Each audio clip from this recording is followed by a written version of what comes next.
오늘 본문 말씀은 세례 요한에 대한 이야기를 하고 있습니다.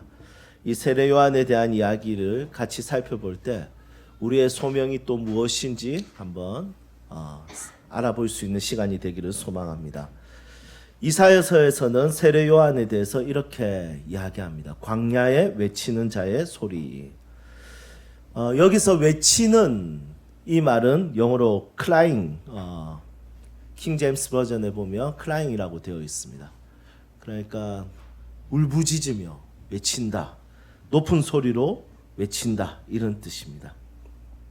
세례 요한은 광야에서 소리로 살았는데 그냥 소리로 산 것이 아니라 울부짖는 소리로 살았던 것이죠. 세례 요한은 어떤 이야기를 그렇게 하고 싶어서 울부짖는 소리로 살았을까요? 그리고 소리로 살았다는 것은 참 재밌는 것 같습니다.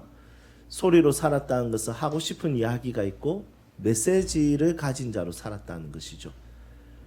그러면 이 사람이 가지고 있었던 울부짖으면서까지 외치고 싶었던 소리는 무엇이었을까요? 이 세상을 살아갈 때 삶의 철학, 방향성이 없다는 것은 한 인간으로서 굉장히 안타까운 일입니다. 누군가에게 당신이 가장 중요하게 생각하는 것 하나를 나에게 말해주세요. 제가 그것을 따르고 싶습니다. 라고 했을 때 그것에 대해서 내가 한마디도 할 대답이 없다는 것은 굉장히 불행하고 우울한 삶일 수도 있다는 생각이 듭니다. 여러분들은 어떤 말을 하고 싶습니까? 그 말 한마디 가지지 못하고 혹시 살고 있지는 않는지 모르겠습니다. 그렇다면 그리스도인들은 어떤 소리를 내면서 살면 좋을까요? 그리스도인으로서 꼭 하고 싶은 말, 꼭 전하고 싶은 메시지는 무엇일까요? 여러분들 다 그리스도인이지 않습니까? 여러분들은 그리스도인으로서 말로, 눈빛으로, 삶으로, 인생을 통해서 어떤 말을 하고 싶습니까? 그냥 말을 하고 싶은 것이 아니라 진짜 울부짖으면서 외치면서 꼭 이것은 들어주십시오라고 말하면서 하고 싶은 메시지가 있습니까? 여러분, 이것을 찾는 것이 그리스도인으로서 굉장히 중요하다 생각합니다. 그리스도인으로 사는데 아무런 인생의 철학도 없고 가치도 없고 의미도 없다면 여러분, 그것은 그리스도인의 삶이 아니라는 것이죠. 세례 요한의 삶은 울부짖으면서 하고 싶은 말이 있었던 겁니다. 그게 말로든 행동이든 삶이든 인생 전체를 두고서 외치는 울부짖는 소리로 살았다는 것이죠. 우리의 삶을 한번 생각하며 나아갔으면 좋겠습니다. 내가 이제 가족들을 만납니다. 설에 가족들을 만났을 때 그리스도인으로서 내가 우리 가족들과 함께 반드시 울부짖으면서까지 꼭 이 이야기는 우리 가족들이 들으면 좋겠다라는 생각을 하고 말하고 싶은 메시지가 있느냐는 것입니다. 부모로서 자녀에게, 남편으로서 아내에게, 아내로서 남편에게. 남편과 아내는 좀 약간 입을 다물고 있는 게 좋을 것 같아요. 그래서 상대방이 어떤 메시지를 가지고 있는지 한번 살펴봤으면 좋겠습니다. 아내가 인생을 살면서 꼭 내가 아내에게 배우고 싶은데 꼭 해주고 싶은 이야기 있어? 내가 한 해 동안 그것을 위해서 한번 몸부림쳐 볼게. 여러분, 아내가 가지고 있는 인생 전체를 통해서 하고 싶은 울부짖으면서 남편을 이거야! 라고 하는 거. 그거 하나 남편이 들어야 되지 않겠습니까? 여러분, 아내로서 남편이 가지고 있는 그 한 가지, 바로 이거란 말이야. 이 메시지를 들을 수 있는 것이 필요하다는 것이죠. 중요한 것은 여러분들 각자가 그 메시지를 가지고 사는 것입니다. 여러분들은 그 메시지를 어떻게 표현하고 싶습니까? 말을 잘하는 사람들은 말로 표현할 것입니다. 아니면 삶을 잘 사는 사람들은 삶으로 표현할 것입니다. 아니면 인생 전체를 두고 자신의 여정을 두고 하고 싶은 메시지를 가지고 사는 자들을 만나게 될 것입니다. 여러분들은 어떻게 표현하기를 원하실지 모르겠지만 중요한 것은 소리로 사는 것이죠. 소리를 가지는 것이죠. 정말 간절하게 이 이야기는 내 직장의 동료가 꼭 들으면 좋겠다. 이 이야기는 이 나라의 사람들이 꼭 들으면 좋겠다. 내가 선교지 갈 때도 이 이야기를 이 선교지의 이야기할 때 꼭 그들이 들으면 좋겠다. 여러분, 이 가치와 기준과 이 소리와 메시지를 가지는 것, 그것이 굉장히 중요하다는 것입니다. 자, 그렇다면 세례 요한은 어떤 이야기를 하고 싶어 했을까요? 그것을 알기 위해서는 세례 요한이 했던 설교를 살펴보며 알 수 있습니다. 세례 요한은 광야에서 설교를 했습니다. 그가 광야에서 설교할 때 많은 사람들이 몰려왔습니다. 죄송합니다. 여러분, 광야는 아무것도 없습니다. 사람들은 왕궁으로 들어가기를 원합니다. 왜냐하면 왕궁에는 임금이 있기 때문입니다. 높은 위치와 성공이 있기 때문입니다. 하지만 사막과 광야에는 아무도 가지 않으려고 합니다. 왜냐하면 광야에는 아무것도 없기 때문입니다. 오히려 광야는 성에서 쫓겨난 사람들, 성에 들어가지 못하는 사람들이 거하는 곳입니다. 그 광야에 이 세례 요한은 광야에서 설교하기 시작했습니다. 그런데 이 텅텅 빈 이 광야에서 설교하기 시작할 때 사람들이 모이기 시작했습니다. 여러분, 하나님의 말씀이 선포되어지는 곳은 광야라고 할지라도 갈급한 영혼들이 모이게 됩니다. 한동안 유행했던 신학 중에 교회 성장학이라는 신학이 있었습니다. 대표적인 학자는 피터 와그너 목사님입니다. 여러분, 피터 와그너 목사님이 쓴 책은 웬만하면 읽지 마십시오.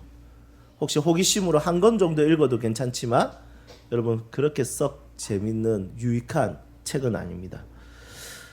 이 교회 성장학이라는 것은 교회론에다가 경영학을 이렇게 적용해서 가르치는 것이죠. 그래서 어떤 지역에 가면 성장할 수 있고, 어떤 상황이 돼야지 성장할 수 있고, 누가 있어야지 성장할 수 있으며, 뭔가 있어야지 성장할 수 있고, 은사를 잘 활용하면 성장할 수 있고, 뭔가를 활동하며 성장할 수 있다. 그래서 성장하기 위해서 여러 가지 것들을 접목하고 이야기하는 것이 교회 성장학입니다. 그러면 시골 교회는 어떻게 됩니까? 크리스찬이 0.1%도 안 되는 일본 내 교회들은 어떻게 됩니까? 여러분, 실패죠. 왜냐하면 성장에 대한 기대가 없기 때문입니다. 그렇지만 그곳에서도 이런 것들이 잘 갖춰지며 무조건 성장한다, 이렇게 이야기합니다. 여러분, 예레미야는 설교를 하다가 죽었습니다. 스데반 집사님도 설교하다가 죽었습니다. 여러분, 만약에 성장하기 말하는 것이 진리라면 여러분, 그런 순교자들은 다 실패자고, 그런 순교자들은 하나님이 기뻐하지 않았던 사람들이라고 볼 수도 있습니다. 그래서 이 교회 성장학은 금방 없어졌습니다. 이 시대의 교회들이 아직 살아있다는 증거죠. 성장학은 없어졌지만 문제는 뭐냐면 교회들은 전부 다 성장하기 위해서 여러 가지들을 고려하고 그 경영학을 접목해서 이야기하는 것이죠.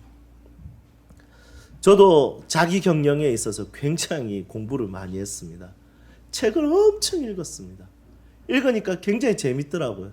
이렇게 못 살면 난 실패할 것 같고, 이렇게 사역 안 하면 실패할 것 같다는 생각이 들고, 그래서 나를 자신을 만들고 습관을 만드는 방법들에 대해서 연구하기 시작했습니다. 유익했습니다. 하지만 그런다고 하나님의 나라는 확장되지 않습니다. 하나님의 나라는 말씀이 있는 곳에 이루어지는 것이죠. 우리 교회는 교회 성장학으로 봤을 때 굉장히 위험합니다. 우선 주차장 입구에 들어오기 전부터 간절한 기도가 돼요. 주여, 오늘 이곳을, 이 좁은 길을 부르셔서 가는데 하나님 제발 끌지 않게 인도해 주십시오. 여러분, 얼마나 아슬아슬합니까? 네, 종종 저희 수연 집사님이 이제 저희 학교 선생님이니까 제가 옆에 탈 때 있는데 정말 천천히, 또 차가 얼마나 큽니까?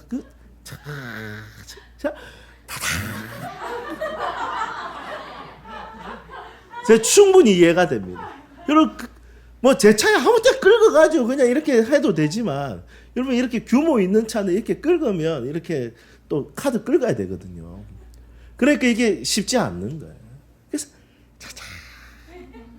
그래서 스트레스 안 받니 하면 스트레스입니다. 여러분, 교회 어느 순간부터 스트레스. 여러분, 그렇지 않습니까? 주여 운전대를 지키소서. 주님, 이 시간 성령의 임재가 강력하게 필요합니다. 여러분, 그런 기도가 자연스럽게 됩니다. 그리고 교회당 들어오면 어떻습니까? 햇빛 하나 없습니다. 그리고 복도는 아물 그 자체입니다. 종종 저희 교회 이제 방문하시는 여러분들이 계신데, 얼마 전에 이제 구덕교회 집사님들과 장로님들이 오셔서 저희 교회를 기대하면서 오셨습니다. 그런데 복도 오니까 엉망진창인 거야. 야, 이 교회가 성장한다고? 너무 이상하다. 야, 그런데 안에 딱 들어오니까 목사님 밖이랑 다르네요. 이렇게 이야기하더라고요. 그런데 다른 게 뭐가 있어요? 창문도 없고 애들이 있기에는 너무 불편한 공간이고, 여러분 진짜 아슬아슬한 순간들이 너무너무 많습니다. 하지만 저는 믿음이 있습니다. 말씀이 제대로 선포되면 하나님이 보내시는 갈급한 영혼들이 있다고 믿습니다.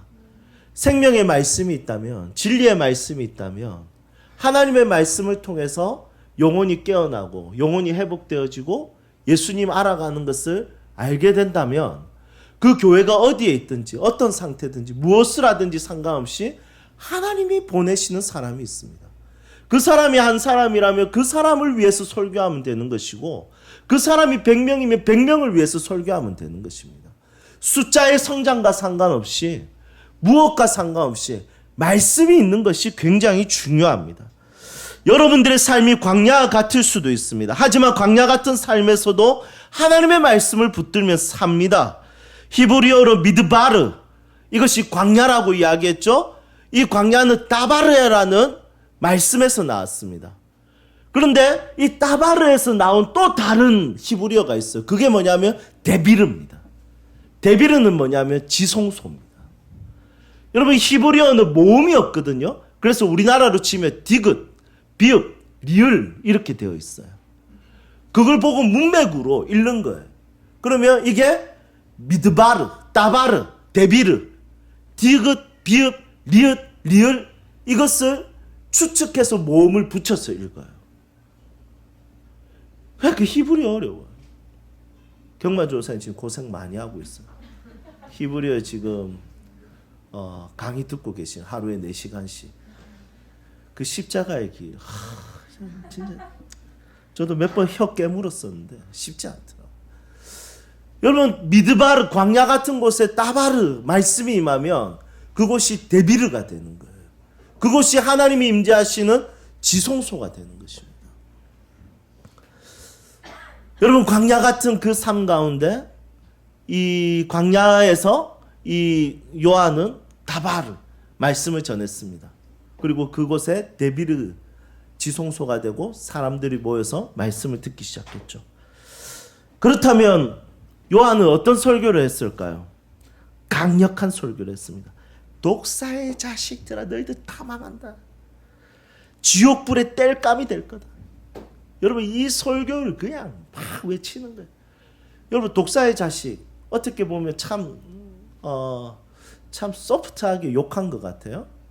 그런데 이 독사의 자식은 우리나라로 치면 굉장히 강력한 욕입니다. 그 당시에 그 사람들은 뱀하며 하와를 꼬신 존재지 않습니까? 사단이지 않습니까? 그런데 하나님의 백성들에게 야, 이 사단의 자식들아, 이거를 독사의 자식들아 이렇게 합니다. 독을 머금고 있는 그런 자식들아 이렇게 이야기합니다. 너희들 다 망할 거야. 이렇게 설교하는 거죠. 신대원에서 설교학 수업 때 설교를 할 때는 퍼센테이지가 중요하다고 배워요. 예를 들면 위로하고 하나님께서 축복하는 이런 목양적 설교, 이거를 60% 정도 해라고 합니다. 그리고 교회 사역과 관련된 목회 설교를 한 30% 정도. 그리고 예언자적 설교, 그러니까 지금 세례 요한처럼 너희들 다 망할 거야 그렇게 살면, 이렇게 하는 거는 10%만 하면 인기 있는 설교자가 될 수 있답니다. 그래서 세례 요한은 지금 이 시대에 태어나면, 이 시대에 태어나서 이 시대에서 이 설교를 했으면 설교학자의 관점으로 봤을 때는 빵점인 거죠. 왜냐하면 계속 예언자적 설교를 하는 거예요. 거짓말에 죽을 거야. 사기쳐 죽을 거야. 뭐라고? 예배 빠졌다고. 교통사고 조심해. 난리 난 거예요. 여러분, 요한은 왜 예언자적 설교를 할 수밖에 없었을까요? 요한의 설교를 딱 한 절로 간단하게 요약한 말씀이 2절에 있습니다. 이 말씀에 요한의 신학이 있습니다. 한번 볼까요? 2절 함께 읽겠습니다. 회개하라, 천국이 가까이 왔느니라 하였으니. 아멘. 세례 요한의 설교의 핵심은 천국에 대해서 우리가 어떻게 반응해야 되는가라는 것이죠. 여러분, 천국에 대한 우리가 아는 반응은 뭡니까? 기쁨이죠. 감사죠. 찬송이죠. 야, 천국을 얻었어. 야, 내가 구원받았어. 야, 나 같은 자가 어떻게 구원을 받았어. 예수님이 나를 용서해 줬어. 너무 감사하고 너무 기쁘고 찬송합니다. 주 날 구원했으니 어찌 잠잠하리. 와! 여러분, 찬양하고 여러분 너무 좋아합니다. 여러분, 그것이 반응 맞습니다. 그렇죠. 천국에 대한 또 다른 반응이 있습니다. 그것은 무엇입니까? 요한은 천국에 대한 다른 반응, 회개입니다. 여러분, 우리가 천국에 대해서 반드시 반응해야 될 것이 있는데 그것은 뭐냐면 회개입니다. 회개하라, 천국이 가까이 왔느니라. 바실레야 톤 우라논, 이것이 천국인데 하나님이 다스리는 거, 하늘이 다스리는 거. 하나님이 다스릴 때 사랑과 정의로 다스리지 않습니까? 그렇다면 우리는 어떻습니까? 우리의 삶은 엉망진창입니다. 천국과 어울리지 않습니다. 그때 우리가 필요한 것이 뭐냐면 천국이 가까이 오면 가까이 올수록, 아니면 천국이 내 안에 확장되면 확장될수록 내 삶에 필요한 것은 회개라는 것이죠. 누가복음 3장 7절에서 14절은 오늘 이 본문 말씀과 병행하고 있거든요. 거기서 회개에 대해서 조금 더 구체적으로 말합니다. 그것은 바로 회개의 열매를 맺으라, 이렇게 이야기합니다. 회개의 열매는 뭐냐면 옷 2벌 있는 자는 없는 자들에게 나눠주고, 먹을 것이 있는 자도 그렇게 하며, 세리들에게는 너희들 정해진 세금 외에 더 받지 마, 이렇게 이야기합니다. 그리고 군인들은 무력으로 다른 사람들의 것을 빼앗지 마, 이렇게 이야기하고 있습니다. 즉 천국에 대한 우리의 반응은 회개라는 것입니다. 마음을 바꾸는 회심 정도가 아니라, 마음을 돌이키는 회심 정도가 아니라 고칠 개, 회개, 삶을 고치는 것입니다. 우리의 소명은 무엇입니까? 예수님으로 인해서 우리가 허락받은 천국에 대해서 바르게 반응하는 것입니다. 첫 번째 반응은 기뻐하고 감사하고 즐거워하고 감격하며 예배하는 것입니다. 여러분, 구원의 감격이 회복되시기를 주님의 이름으로 축복합니다. 그리고 두 번째로 우리가 바르게 반응하는 것은 회개입니다. 천국에 어울리는 삶을 사는 것이 잘 안 되죠. 그것이 안타깝습니다. 하지만 그래도 고쳐야 됩니다. 그래도 내 삶을 바꿔야 됩니다.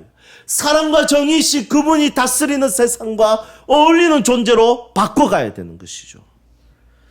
하지만 그렇게 잘 안 되는 나를 보면서 절망할 때 우리는 11절 말씀이 희망이 됩니다. 11절 말씀 함께 보겠습니다. 3장 11절 함께 읽겠습니다. 나는 너희로 회개하기 위하여 물로 세례를 베풀거니와 내 뒤에 오시는 이는 나보다 능력이 많으시니 나는 그의 신을 들기도 감당하지 못하겠노라. 그는 성령과 불로 너희에게 세례를 베푸실 것이요. 아멘. 변화를 사모하는 자들은 성령을 의지하게 됩니다. 진짜 회개하는 자들은 자기를 바라보는 것이 아니라 성령 하나님을 바라보게 됩니다.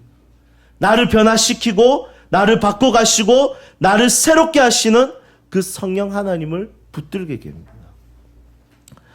예수님께서는 성령을 주신다, 이렇게 말씀하십니다. 우리 안에 계신 성령 하나님은 성부 하나님과 일체하신 분이십니다. 그분은 전지하시고 전능하십니다. 모든 불가능을 가능하게 하십니다. 우리의 생각, 가치관, 삶, 습관, 여러분 변화되는 거 너무 어렵습니다. 하지만 성령 하나님은 가능하십니다. 성령 하나님은 우리의 삶을 놀랍게 변화시키는 분이십니다. 그래서 그리스도인들은 그분의 일하심을 기대하고 그분이 역사하실 것을 바라보는 자들이죠. 성령 하나님은 우리를 하나님을 사랑하는 예배자로 만들어갈 것입니다. 아멘입니까? 성령 하나님은 우리를 이웃을 사랑하는 사람으로, 그리스도의 성품을 닮아가는 사람으로, 복음을 전하고 선교에 참여하는 사람들로, 가정과 교회에서 사람들과 깊이 있게 사랑하며 교제할 수 있는 존재로 우리를 충분히 만들어갈 수 있는 분이시라는 것입니다. 그래서 변화와 성숙을 사모하는 그리스도인들은 성령의 일하심을 사모하게 되어 있습니다. 나의 힘으로 안 된다는 것을 알고 있습니다. 이것은 회개하기를 열망하는 자들만 가질 수 있는 믿음의 방향입니다. 이 땅에 수많은 종교들이 있지만 모든 종교들은 회개를 꿈꾸지만 자력으로 할 수 있다고 생각합니다. 스스로의 힘으로. 하지만 그리스도인들은 자력으로 불가능하다는 것을 알고 있습니다. 회개에 대한 방향을 가지는 자들, 열망하는 자들, 주님 내 삶을 제발 좀 바꿔주십시오라는 갈망을 가진 자들은 역사하시는 성령의 은혜와 능력과 그분의 변화시키는 것을 기대하는 자들이 된다는 것이죠. 사랑하는 믿음의 사람들이여, 여러분들은 천국에 대한 어떤 반응만 가지고 있습니까? 세례 요한은 회개의 반응에 대해서 이야기합니다. 그런데 회개하려고 애쓰고 회심이 아니라 주님 내 삶을 고쳐주십시오. 내 삶이 변화되기를 원합니다. 이것이 간절하면 간절할수록 성령 하나님을 붙들게 될 수밖에 없고 기도할 수밖에 없고 말씀을 붙들 수밖에 없다는 것을 깨닫게 되는 것이죠. 여러분들이 천국에 대한 바른 반응을 할 수 있는 믿음의 사람들이 되어서 성령을 의지하는 그런 사람들이 되시기를 주님의 이름으로 축복합니다. 이제 말씀을 정리하겠습니다. 한국 기업이 만드는 제품 정말 좋지 않습니까?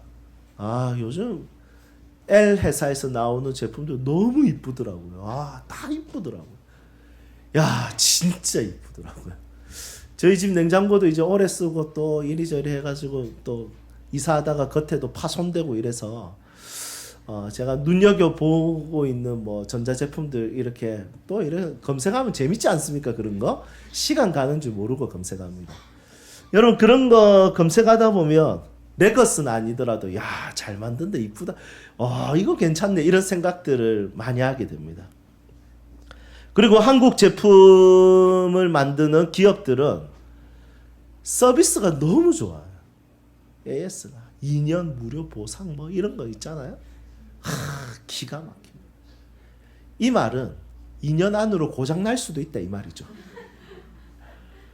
여러분 독일도 제품을 참 잘 만들지 않습니까? 우리 태훈이 형제님이 부모님이 유학할 때 샀던 냉장고, 자기가 태어나기 전에 샀던 냉장고 아직까지도 자기 집에 있답니다. 그러니까 자기보다 그 냉장고가 더 오래 살았답니다. 그래서 종종 형님이라 부를 때도 있어요. 그래서 독일 기업은 AS가 별로 좋지 않답니다. 왜냐하면 독일이 추구하고 있는, 기업이 추구하고 있는 방향은 AS가 필요 없는, 서비스가 필요 없는 제품을 만드는 것이라는 거죠. 여러분 우리는 왜 이렇게 하자가 많을까요? 매 순간이 하자투성입니다. 부족함 투성입니다. 연약함 투성입니다. 이제 결혼 생활 그 정도 했으면 부부끼리 안 싸워도 되는데 아따 치열합니다. 이제는 자녀들 한 명 키울 때 모르겠지만 키워보고 둘째 또 키우고 둘째 또 키우고 또 셋째도 지금 키우고 있는데 여전히 어렵습니다. 왜 이래 하자가 많을까요? 여러분 직장 생활 하는데 쉽지가 않습니다. 교회 생활, 신앙 생활, 이제 모태 신앙인데 이 정도 신앙 생활 했으면 뻔하지 않습니까? 그래도 부딪히는 게 있고 갈등이 있고 절망스러울 때가 있습니다. 이제 이 정도 신앙생활 했으면 하나님만 바라볼 때 됐는데, 이제는 선교에 참여할 때도 됐는데, 이제는 가난한 자와 소외된 자들을 돕고 복음을 전파하는 것에 대한 열망을 가질 때도 됐는데 잘 안 됩니다. 여러분 모든 순간이 매 순간이 하자가 많아요. 연초에 나 오늘 꼭 성경을 읽겠다 고백했는데 성경 잘 안 읽어집니다. 여러분 이런 모습들 보면 우리 참 부족하고 연약한 사람들.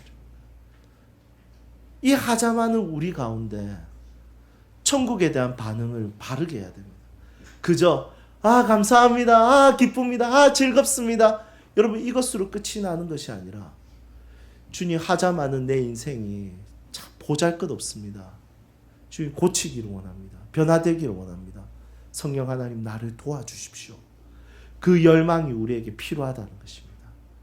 이번 한 주간 동안 여러분들의 부족함을 많이 발견할 수 있기를 주님의 이름으로 축복하고요. 그리고 그분을 붙들 수밖에 없구나. 주님이 내 전 인생을 통해서 꼭 나를 성숙시켜 가시고 변화시켜 가시면 좋겠다. 여러분 이 열망이 여러분들 가운데 있기를 주님의 이름으로 축복합니다. 우리 함께 찬양합시다.